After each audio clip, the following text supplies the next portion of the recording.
Radhe, good morning. कैसे हैं आप लोग? आशा करते हैं अच्छे होंगे, मस्त होंगे। मैं अपेक्षा सिंह आपका स्वागत करती हूँ अपने चैनल स्टडी पॉइंट में। तो आई होप कि आप सब अच्छे होंगे और अपनी अपनी पढ़ाई कर रहे होंगे। आज हम पढ़ेंगे हिंदी साहित्य के MCQ जो पिछली क्लास में हमने किया था। तो आपने अगर वो क्लास नहीं देखी है तो प्लीज़ देख लीजिएगा। यहाँ तक मैंने करवा दिया था 23 क्वेश्चन ये सारे, ठीक। और कुछ छूट गए थे तो आज हम यहाँ से करेंगे। तो अगर आप चैनल पे न्यू हैं तो प्लीज़ लाइक शेयर सब्सक्राइब करना बिल्कुल ना भूलें। बढ़ते हैं अपनी क्लास पे। पहला क्वेश्चन है, निम्नलिखित में से किसने हिंदी साहित्य का इतिहास नहीं लिखा है? किसने नहीं लिखा है? डॉक्टर राम कुमार वर्मा जी ने, या डॉक्टर हजारी प्रसाद द्विवेदी ने, या डॉक्टर लक्ष्मी सागर वैष्णवी। तो इसका राइट आंसर क्या होगा? 30 का डी होगा, डॉक्टर लक्ष्मी सागर वैष्णवी, ठीक। प्रश्न नेक्स्ट है, निम्नलिखित में से कौन सी रचना शिवराज सिंह चौहान की है? हिंदी साहित्य की परंपरा, अनैतिक, और सी ऑप्शन है, बी है अनैतिक, सी है प्रेमचंद विरासत का सवाल, डी है हिंदी साहित्य की 80 वर्ष। तो इसका राइट आंसर क्या होगा? डी, हिंदी साहित्य की 80 वर्ष। 32वां क्वेश्चन है नेक्स्ट, हिंदी साहित्य का इतिहास दर्शन के लेखक हैं? रामविलास शर्मा, डॉक्टर बी है डॉक्टर नलिन विलोचन शर्मा, सी है डॉक्टर केसरी नारायण शुक्ल, और डी है श्री कृष्ण लाल। तो इसका राइट आंसर क्या होगा? 32 का राइट आंसर बी हो जाएगा, डॉक्टर नलिन विलोचन शर्मा। प्रश्न नेक्स्ट है, आंग्ला भाषा में हिंदी लिखा गया हिंदी साहित्य का इतिहास स्केच ऑफ हिंदी लिटरेचर के लेखक हैं? तो इसका बताना है हिंदी लिटरेचर के लेखक कौन हैं? पादरी M.E.K, या बी ऑप्शन है पादरी एंडसिन ग्रिप्स, या सी ऑप्शन है Carson the Taapsee, D option है जॉर्ज ग्रिसन। तो इसका राइट आंसर इसका क्या होगा? इसका होगा पादरी एंडसिन ग्रिप्स, ठीक। 34वां प्रश्न है नेक्स्ट, हिंदी साहित्य का आधा इतिहास निम्नलिखित में से किसके द्वारा लिखा गया? डॉक्टर इंद्रनाथ मदान के, या डॉक्टर सुमन राजे के, या डॉक्टर श्याम सुंदर दास के, या डॉक्टर ममता कालिया का। तो इसका राइट आंसर हो जाएगा डॉक्टर सुमन राजे। प्रश्न नेक्स्ट कह रहा है, हिंदी साहित्य का दूसरा इतिहास ग्रंथ के लेखक हैं? नवंबर सिंह, या दूधनाथ सिंह, या सुमन राजे, या बच्चन सिंह। तो इसका राइट आंसर क्या होगा? ए, या बी, या सी, या डी। तो इसका राइट आंसर हो जाएगा डी, बच्चन सिंह, ठीक। आगे बढ़ती है। नेक्स्ट क्वेश्चन है, काल विभाजन यहाँ से है, तो यहाँ पर मतलब सन पूछा जाएगा।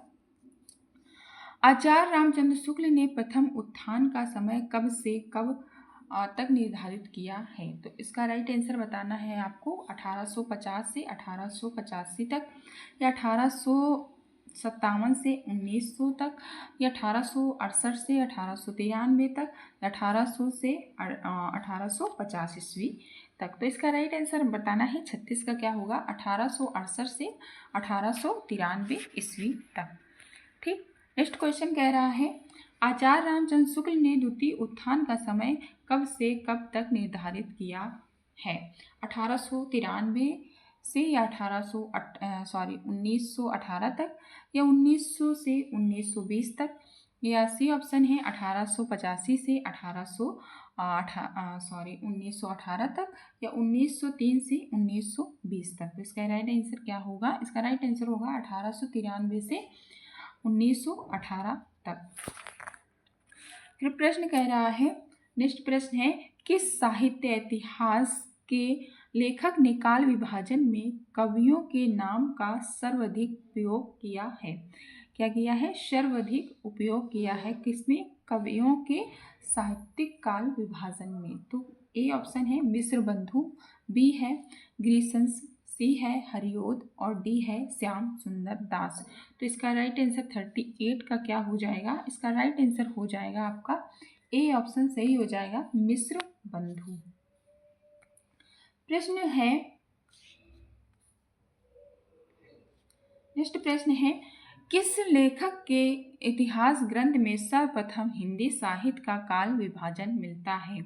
ए है शिव सिंह सेंगर, बी है महेश दत्त शुक्ल, सी है मौलवी करीमुद्दीन और डी है जॉर्ज ग्रीसंस। तो इसका राइट आंसर 39 का क्या होगा? इसका होगा डी जॉर्ज ग्रीसंस।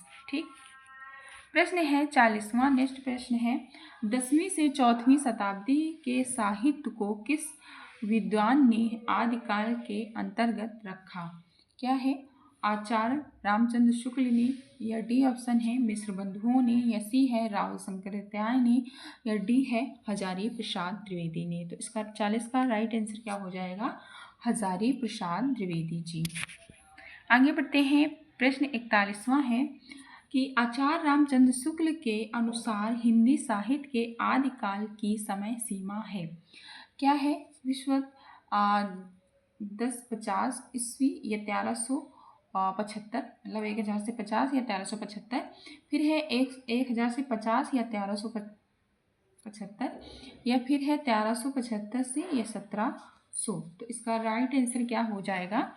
इसका राइट आंसर हो जाएगा 41वां का ए ऑप्शन, 1000 से 50 से 1375 माना गया है। प्रश्न कह रहा है, नेक्स्ट 42वां प्रश्न है, आचार्य रामचंद्र शुक्ल ने हिंदी साहित्य का इतिहास के आधुनिक गद्य साहित्य परंपरा का प्रवर्तन के अंतर्गत प्रथम उत्थान की कालावधि निर्धारित की है। कब की है?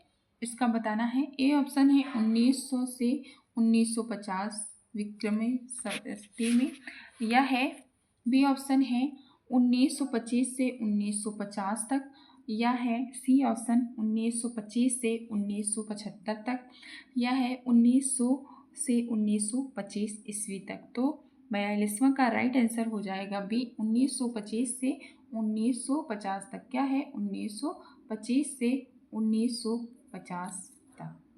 ठीक। जो प्रश्न आपको ना आ रहे हों उनको क्या करना, आप नोट्स बना लेना। ठीक है। दूसरा प्रश्न है 43वां प्रश्न है, मिस्र बंधुओं ने परिवर्तन काल की समय सीमा निर्धारित की है।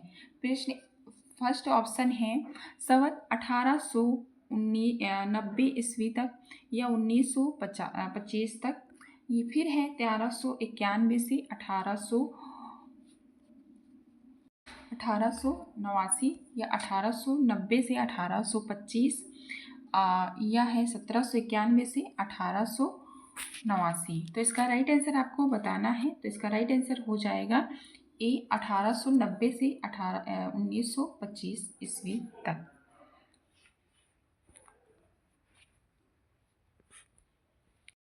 फिर है नामकरण बताना है, मतलब किसने कौन सा नाम रखा है। आदिकाल के लिए बीज पवन काल नामकरण किसने दिया था? बीज पवन काल किसने दिया था?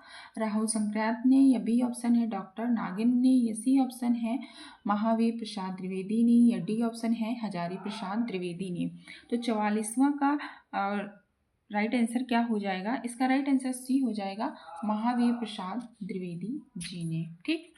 आगे बढ़ते हैं। नेक्स्ट क्वेश्चन है, आदिकाल को प्रारंभिक काल नाम किसने दिया? डॉक्टर ग्रीसंस ने, या मिश्र बंधुओं ने, सी ऑप्शन है महावीर प्रसाद द्विवेदी ने, या डी ऑप्शन है हजारी प्रसाद द्विवेदी ने। तो इसका राइट आंसर हो जाएगा बी मिश्र बंधुओं ने। प्रश्न कह रहा है, आदिकाल का वीर काल नामकरण किसने दिया? ए ऑप्शन है मिश्र बंधुओं ने, या बी ऑप्शन है रामचंद्र शुक्ल ने, या सी है श्याम प्रसाद विश्वनाथ प्रसाद मिश्र ने, या डी ऑप्शन है राम कुमार वर्मा ने। तो आदिकाल का वीर काल नाम किसने किया था? तो 46वां का राइट आंसर हो जाएगा सी विश्वनाथ प्रसाद मिश्र ने। वीर गाथा नामकरण किसने किया था? विश्वनाथ प्रसाद मिश्र ने। किसने? विश्वनाथ प्रसाद मिश्र ने। फिर इसमें मिलान का प्रश्न है, निम्नलिखित में से कौन सा नाम आदिकाल का नहीं है? वीर गाथा काल, गद्य काल, या चरण काल, या सिद्ध काल। तो इसका राइट आंसर क्या हो जाएगा? इसका हो जाएगा गद्य काल। नेक्स्ट क्वेश्चन है, हिंदी साहित्य के प्रथम काल को आदिकाल नाम किसने दिया है? रामचंद्र शुक्ल ने, हजारी प्रसाद द्विवेदी ने, राहुल शंकराचार्य ने या वासुदेव शरण अग्रवाल जी ने। तो इसका राइट आंसर बी हो जाएगा, हजारी प्रसाद द्विवेदी जी ने। 50वां प्रश्न है, आदिकाल को वीरगाथा काल किसने कहा है? हजारी प्रसाद द्विवेदी ने या डॉक्टर नागेंद्र ने, रामचंद्र शुक्ल ने, राहुल शंकराचार्य ने। तो इसका राइट आंसर सी हो जाएगा, रामचंद्र शुक्ल जी ने। प्रश्न कह रहा है, किस विद्वान ने हिंदी साहित्य के आरंभिक काल को वीरगाथा काल नाम दिया है? तो जॉर्ज ग्रेसन ने, या आचार्य रामचंद्र शुक्ल ने, या राहुल शंकराचार्य ने, या डॉक्टर राम कुमार वर्मा ने। तो ये क्वेश्चन तो याद हो गया होगा आपको, है ना। किसने दिया है? आचार्य रामचंद्र शुक्ल जी ने। प्रश्न कह रहा है, नेक्स्ट है, 1000 से 50 से 1375 की कालावधि में लिखे गए हिंदी साहित्य का वीर गाथा काल के रूप में नामकरण किसने किया था? फिर से वही क्वेश्चन, तो इसका राइट आंसर क्या हो जाएगा? आचार्य रामचंद्र शुक्ल जी ने। ठीक, प्रश्न लास्ट और नेक्स्ट है, हिंदी साहित्य के 700 से 1400 ईस्वी के कालखंड को ग्रीसंस ने क्या नाम दिया था? संधि काल, आरंभिक काल, चरण काल या अपभ्रंश काल। तो इसका राइट आंसर क्या हो जाएगा? सी, चरण काल। तो क्लास आपको कैसी लगी? और भी प्रश्न है नेक्स्ट क्लास में करेंगे। जो क्वेश्चन आपको ना आ रहे हों वो क्वेश्चन आप नोट कर लीजिएगा, वरना आप डिस्क्रिप्शन में टेलीग्राम का लिंक दिया हुआ है तो वहाँ से ज्वाइन कर लीजिएगा। मिलते हैं नेक्स्ट क्लास में, तब तक के लिए बाय बाय, टेक केयर, अपना और अपनों का ख्याल।